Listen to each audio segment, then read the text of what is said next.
శ్రీ మహాగణాధిపతయే నమ. ఐం మహాసరస్వత్యే నమ. శ్రీ లలితాంబికాదేవ్యే నమ. శని వక్రగతి అనేటువంటిది ఉన్నది. అంటే మామూలుగా ఇప్పుడు కుంభములో ఉన్నాడు అనేటువంటిది మేమే చెబుతూ ఉన్నాం. అయితే కుంభములో ఉంటూ మకరము వైపు వక్ర దృష్టితో చూడటము వలన ఈ ప్రభావము కుజుడి మీద కూడా పడుతూ ఉన్నది అనేటువంటిది ఉన్నది. అయితే ఈ శని వక్రగతి ఎప్పుడు ప్రారంభము అయి ఎప్పటిదాకా ఉంటుంది అనేటువంటి విషయానికి మనము చూసుకుంటే జూన్ 29 నుండి, అంటే జూలై నుంచి అనుకోండి, ఏముంది ఒక రోజు 2 రోజులు, నవంబర్ 15 వరకు కూడా ఉంటుంది. అంటే 4.5 నెలల పాటు ఉంటుంది అనేటువంటిది ఉంది. అయితే ఈ శని వక్ర దృష్టి కరెక్ట్గా ఎదురుగా చూడటము వేరు, వక్రముతో చూడటం అనేటువంటిది ఒకటి ఉంటుంది కదా. అలా చూసినప్పుడు ఈ 12 రాసుల వాళ్లకు కూడా ఎలా ఉండబోతుంది అనేటువంటి విషయానికి మనం ఇప్పుడు వస్తున్నాం. ఈ 12 రాసుల వాళ్లకు అసలు మేలేమిటి, చిన్నపాటి ఇబ్బందులు ఏమిటి అనేటువంటిది తెలుసుకుంటే దానికి సంబంధించినటువంటి విధి విధానాలు మీరు చూసుకోవడానికి మేలు జరుగుతుంది. ఇక సింహరాశి వాళ్లకు ఈ శని వక్రగతి వలన, కుజుడి ప్రభావము వలన ఈ 4.5 నెల ఎలా ఉండబోతుంది అంటే అధిక శ్రమ ఉంటుంది, బాగా శ్రమ పడాల్సినటువంటి అవసరము ఉంటుంది. కానీ ఆ శ్రమకు తగినటువంటి ఫలితాన్ని మీరు పొందుతారు, తీసుకుంటారు, ఇబ్బంది ఏమీ లేదు.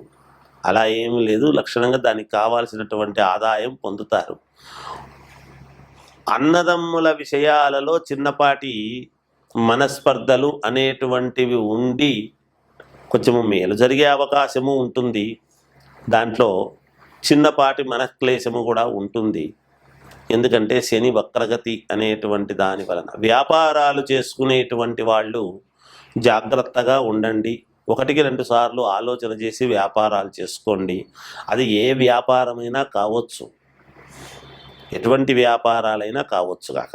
ఒక చిల్లర కొట్టు దగ్గర నుంచి, చిన్న పానీపూరి బండి దగ్గర నుంచి, పెద్ద పెద్ద వస్త్ర దుకాణాలు, బంగారు షాపులు, ఇంకేమైనా కావచ్చు కాక. ఒకటి అని కాదు కదా. అందువలన ఏ వ్యాపారం చేస్తుండేటువంటి వాళ్ళైనా జాగ్రత్తగా 1-2 సార్లు ఆలోచన చేసి అడుగులు ముందుకు వేయండి, మేలు జరుగుతుంది. ఇక అన్ని రాసుల వాళ్ళు కూడా పరిహారము ఏమి చేసుకుంటే మంచిది శని వక్రదృష్టి వలన, అలాగే కుజుడి యొక్క ప్రభావం వలన అని గనక ఒక్కసారి మనము ఆలోచన చేసినట్టయితే మనము చేయాల్సింది ఏమిటి అంటే, షాపుల్లో నవధాన్యాలు దొరుకుతాయి. శక్తి తక్కువగా ఉండేటువంటి వాళ్ళు ఆ నవధాన్యాల ప్యాకెట్ తీసుకొని పోయి నవగ్రహాలు, ప్రతి గ్రహాల చుట్టూ ప్రతి గ్రహము దగ్గర కొద్దిగా నవధాన్యాలు అన్నీ కూడా వేసి 9 ప్రదక్షిణలు కానీ 11 ప్రదక్షిణలు కానీ తిరగాలి. మరి ఇది 4.5 నెల ఉంటుంది కాబట్టి ఈ 4.5 నెల పాటు ప్రతి శనివారము తిరిగితే మంచిదే, యోగమే. అయితే మాకు పర్వాలేదు అని అనుకునేటువంటి వాళ్ళు నవగ్రహ హోమము చేసుకుంటే పుణ్యప్రదం. ఒకటి. అటు ఇటు కాకుండా మధ్య మార్గముగా ఉండేటువంటి వాళ్ళు కొంతమంది ఏమిటి అంటే, ప్రతి శనివారము కూడా కుజుడికి సంబంధించినటువంటి ధాన్యము కందిపప్పు, శనికి సంబంధించినటువంటి ధాన్యము నువ్వులు, ఇవి 2 తీసుకొని ఎవరికైనా అయ్యగారులకు వాళ్లకు దాన ధర్మాలు చేస్తూ ఉంటే కూడా మంచిదే, యోగమే. ఇక ఇంకా ఏమైనా ఉన్నాయా ఇవి చేసుకోవటానికి అని అనుకునేటువంటి వాళ్ళు ఈ రెండిటి యొక్క ప్రభావము పోవాలి అని గనక అనుకుంటే ఆంజనేయ స్వామిని ఎక్కువగా ఆరాధించండి, మేలు జరుగుతుంది. ఎంత ఎక్కువగా ఆంజనేయ స్వామిని ఆరాధిస్తే అంత మేలు జరిగే అవకాశం ఉంటుంది కాక. ఇక వ్యక్తిగతమైనటువంటి జాతకాలలో ఎందుకైనా మంచిది ఒక్కసారి మీరు చూసుకొని దానికి తగిన నిర్ణయాలు కనుక చేసుకున్నారు అంటే తప్పకుండా మీకు మేలు జరుగుతుంది గాక. జయోస్. శ్రీ మహాగణాధిపతయ నమః. ఐం మహాసరస్వత్యే నమః. శ్రీ లలితాంబికాదేవియే నమః. మామూలుగా మన జాతకములో గ్రహాలు అనేటువంటివి లగ్న కుండలిలో ఉంటాయి. ఈ శని వక్ర దృష్టి, శని ఎందుకు ఇబ్బంది పెడతాడు, ఏలినాటి శని అన్నా, శని మహాదశ అన్నా, ఇలాంటివి ఉన్నప్పుడు శనేశ్వరుడు ఎందుకు మనకి ఇబ్బంది పెట్టడం అంటే ఆయా స్థానాలను బట్టి ఇబ్బంది పెడతాడు. శని దేహపీడాకారకుడు అనేటువంటిది మనం గమనించాలి.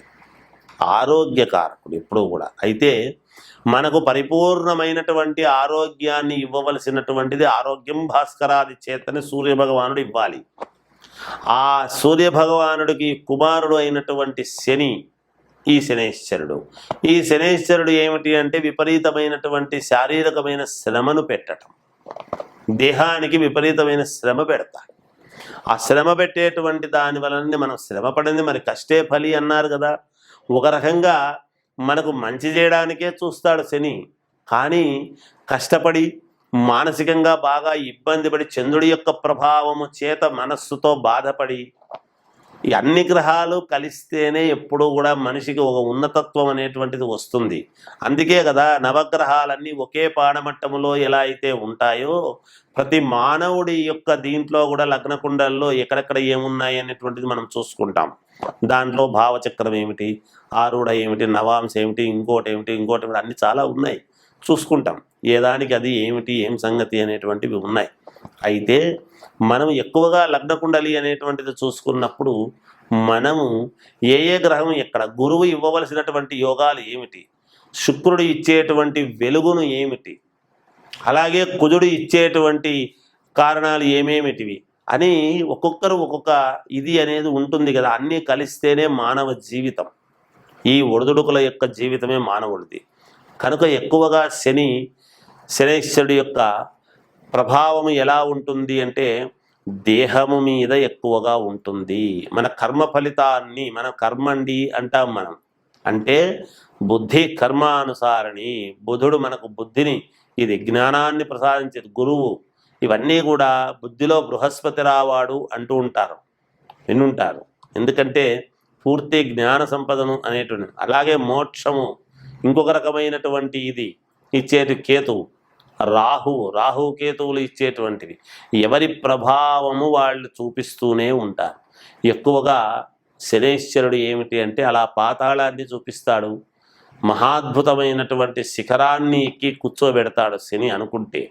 అది శని భగవానుడి యొక్క ప్రతిభ ప్రతి వాళ్ళ జాతకములోను. అందుకనే శని వక్రగతి అనేటువంటిది వచ్చేటప్పటికీ రాసుల ప్రకారముగా మహాద్భుతముగా ఉండినా శని వక్ర దృష్టితో చూస్తున్నాడు ఓరకంట అనేటువంటిది ఎప్పుడైతే వస్తుందో కొన్ని ఇబ్బందులు అనేటువంటివి సహజం ప్రతి వాళ్ళకు కూడా.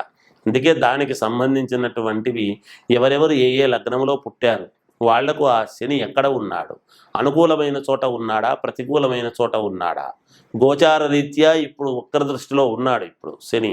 ఆ వక్ర దృష్టిలో ఉండేటువంటిది ఆయా లగ్న జాతకులకు ఎక్కడ ఉన్నాడో చూస్తే వీటిని ఒక్కసారి మనం సమన్వయం చేసుకుంటే కొంతమందికి కొన్ని ఇబ్బందులు తప్పవు, కొంతమందికి మంచి తప్పదు.